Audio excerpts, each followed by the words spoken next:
Hey guys, it's a beautiful day on the Moldy Cheese Basketball Network for little 1994-95 Utah Jazz basketball. This is season replay episode number 3, and today we are going to hit the road for a 5-game road trip, starting off in Vancouver, British Columbia, then on to Dallas, play the Mavericks, then back east to Philadelphia and Boston and Indiana, making our way back to Utah. So we'll start off north of the border, the Vancouver Grizzlies at 0-11. This is game number 13. The Jazz come in at 7-5. Should be an easy win for the Utah Jazz. Key matchup here, Karl Malone and Shareef Abdur-Rahim. Malone with 29.4 points per game, Shareef Abdur-Rahim with 23.6. And Big Country Bryant Reeves and Greg Ostertag will get it started with the opening tip, controlled by the Grizzlies. Greg Anthony has it. Greg Anthony around the screen of Big Country Reeves, who eventually ends up with it and lays it up off the glass over Ostertag. Later in the first quarter, Jazz leading 13-8 over Vancouver. Shareef Abdur-Rahim down to George Lynch going baseline, and he will throw it down with some authority. Later on in the first, Jazz leading 19-12. Big Country Reeves against Felton Spencer misses the shot, rebounded by the mailman out to Stockton. Stockton down the left side and finds Karl Malone down the lane for the hammer with the left hand. Karl Malone from John Stockton increases the Jazz lead. Jazz up by 12 now, 37-25 with 7:50 to go in the first half. This is Delaney Rudd with it to Howard Eisley. Eisley will back it out around the screen from David Benoit. Eisley yo-yos with the left hand. Eisley looking down on the block to big Felton Spencer. Felton Spencer back to Benoit, looking down the barrel for the three, in and out, no, rebounded by Antoine Carr. He puts it back up and in, and he is fouled by McCree. And the big dog, Antoine Carr, will go to the line for one. That gives the Jazz a 15-point lead at 40-25. We move ahead to the third quarter now. Jazz leading by 12, 7.5 minutes to go in the third. Greg Anthony on the left side, guarded by Stockton. Greg Anthony around the screen. Anthony down the lane, back to Shareef Abdur-Rahim from 20, no. Rebounded by Big Country, and he'll go back up with the left hand and score it. Big Country Bryant Reeves. Now into the fourth quarter, the tables have turned, and the Vancouver Grizzlies have gone on a massive run and lead by 11 now, and the Jazz are trying desperately not to be the first win for Vancouver. 8-point lead for the Grizz. Greg Anthony back to McCree, guarded by Malone. McCree holds, Malone sags off of him. Back to Greg Anthony, corner three, or elbow three, is good. It's 84-73. 13-point lead now with just over 5 minutes to go. Grizzlies smelling their first win of the season. Here's McCree back to, nope, he is going to take it against Karl Malone. He's double teamed by Stockton, back out to Byron Scott, and Byron Scott drills the three. And things not going well for the Jazz. The Grizzlies end up getting their first win of the season, 104-94. It's like the Jazz hit a wall midway through the third quarter, and nothing went right. Grizzlies pull out a 104-94 win. They shoot 49%, the Jazz shoot 43%. Jazz are 6-24 from downtown. That's a few too many threes for the Jazz, especially shooting at a 25% clip. Players of the game, John Stockton, 22 points, 3 rebounds, 9 assists. And Shareef Abdur-Rahim had 22, 7 rebounds, and 8 assists to go along with a pair of steals and a block for the Vancouver Grizzlies. So we fall to 7-6 after just a disappointing loss on the road, and we head to Dallas now to play the Mavericks, where both teams are at 7-6. The loser will fall to 500, and we have had our struggles with Dallas early in the season. Let's see if we can right the ship here against the Mavericks. Felton Spencer to set the screen. Delaney Rudd spins back to the middle. Scoop it up with the left hand. Score it. It's 29-22.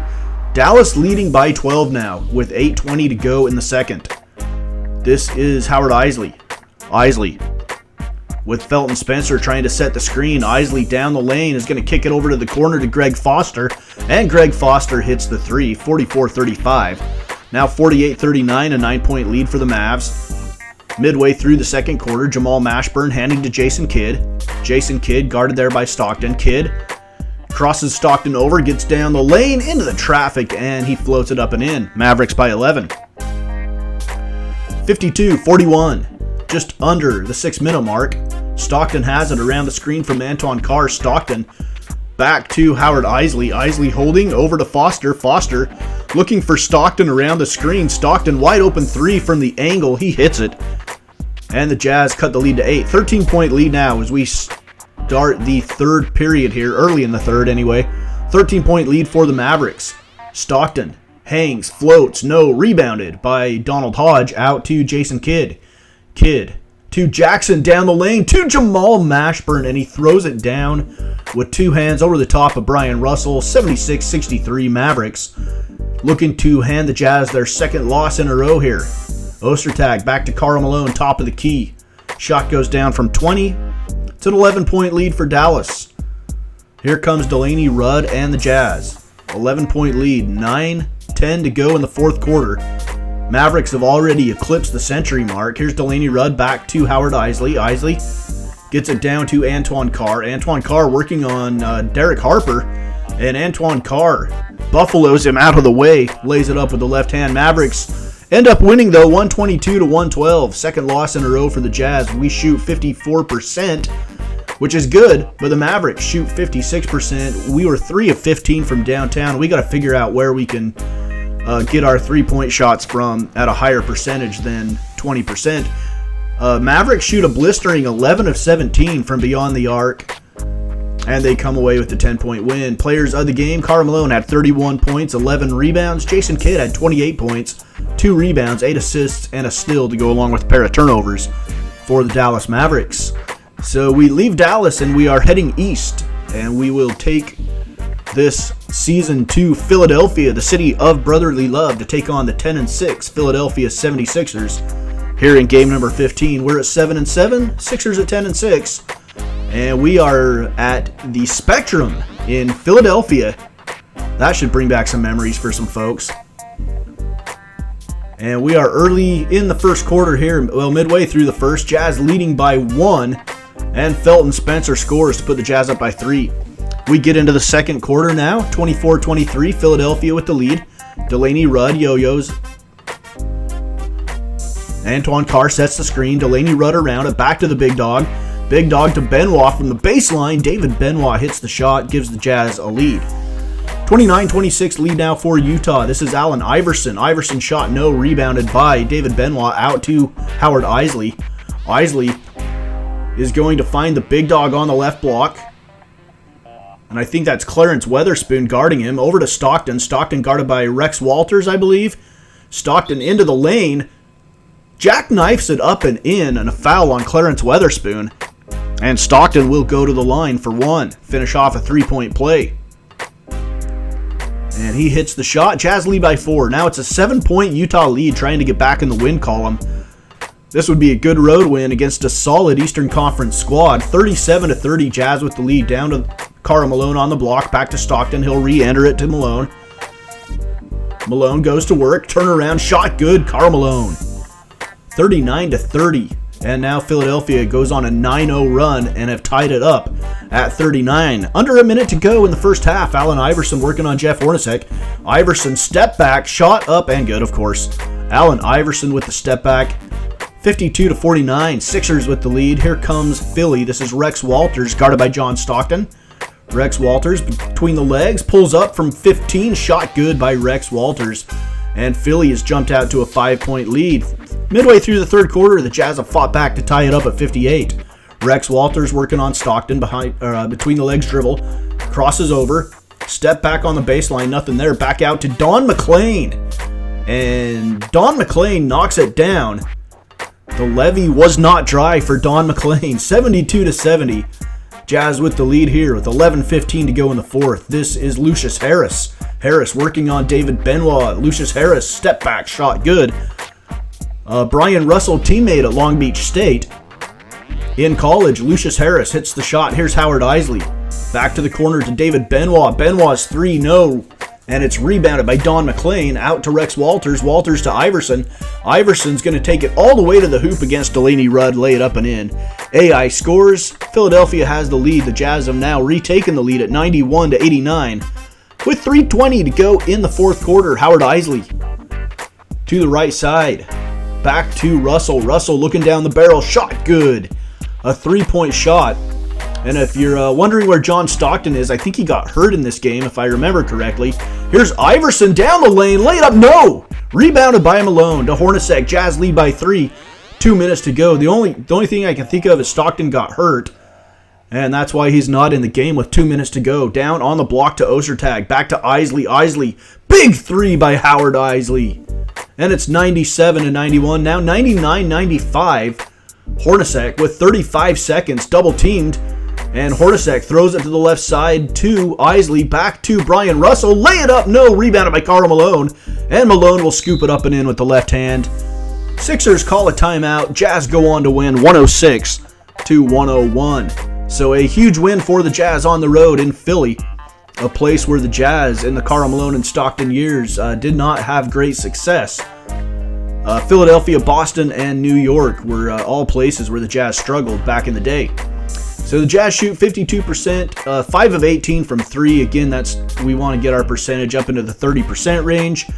Karl Malone had 32 points, 13 rebounds, 2 steals, and a block. Rex Walters with almost a triple-double, 21 points, 9 rebounds, and 7 assists for the Sixers. So you expect Allen Iverson or Weatherspoon or somebody like that to have the player of the game for the Sixers, but it's Rex Walters. All right, we head to Boston for game number 16. The Celtics are 1-14, and the Jazz fall on the road to Boston. So a couple of really bad losses in this episode to Vancouver and then at a hapless Boston team. Still trying to recover from the end of the Larry Bird, Kevin McHale era and the death of Reggie Lewis. Celtics win 102-88 in game number 16. Despite shooting 43%, they do get 100 shots off though. Antoine Walker, 28 points, 14 rebounds, 10 assists, and 3 steals. Triple-double for Antoine Walker. Karl Malone with 25, 6, and 4 to go along with 1 steal. So the Jazz trying to get back to their winning ways. This road trip, they are sitting at 1-3, and they're going to end up finishing it off against the Indiana Pacers from Market Square Arena in Indianapolis. This court should also bring back some memories for NBA fans of the 90s.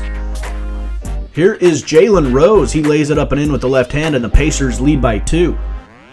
This would be a very big win for the Jazz if they can pull it off to close out the road trip. You don't want to go 1-4 on this road trip. 53-44, Pacers with the lead. Hornacek holding on the left wing. Hornacek back to Stockton, top of the key. Long 3, looking down the barrel from John is good. 53-47. Here comes Stockton now. Pacers leading by 1, 62-61, as we're approaching the midway point of the third quarter. Here is Ostertag. Drops it down to Hornacek with the left hand. Lays it up and in over Reggie Miller. And it's 97-96 Jazz. Here is Jalen Rose, blocked by by Brian Russell. Back to Stockton. Stockton down the lane to Karl Malone. Throws it down with the left hand. Karl Malone. From John Stockton, the mailman delivers. With the left hand hammer over the top of Reggie Miller. And the Jazz lead by 1 with less than a minute to go. Stockton has the ball, looking to add to the lead. Hornacek back to Stockton. 14 on the shot clock, 50 on the game clock. Reggie Miller on the floor. This is Mark Jackson guarding Stockton. They have history. And Karl Malone scores going down the lane. The mailman gives the Jazz a 3-point lead with less than a minute to go. The Pacers would get fouled and score, making it 103-101. Stockton holding now with 30 seconds. Guarded by Mark Jackson. Pacers need a stop around the screen from Malone. Antonio Davis, I think, was 33. And Stockton is going to go all the way to the hoop, score it, count it, and he is fouled, and they call it a flagrant foul on Rick Smits. So Stockton to the line. He made the shot, so he's going to get 1 free throw here. And the shot is good. The Jazz go on to win 108-101 in game number 17. So a big win for the Jazz to close out this road trip. And that's a little bit better. 6 of 18 from downtown for the Jazz. Bench points 39-17 in favor of Utah. And we have 7 blocks to 2, 5 steals to 4. And we had our biggest lead was 17 in that game. The Pacers did lead by 10. Players of the game, John Stockton had 19 points, 2 rebounds, 9 assists, and a steal. Rick Smith, 17 points and 22 rebounds for the Duncan Dutchman. 1 assist and 1 block for the Pacers. So that's going to close out this episode. Next episode, we will look at the standings. We ran out of time in this one. So that is it for Utah Jazz 94-95 season replay, episode number 3, here on the Moldy Cheese Basketball Network.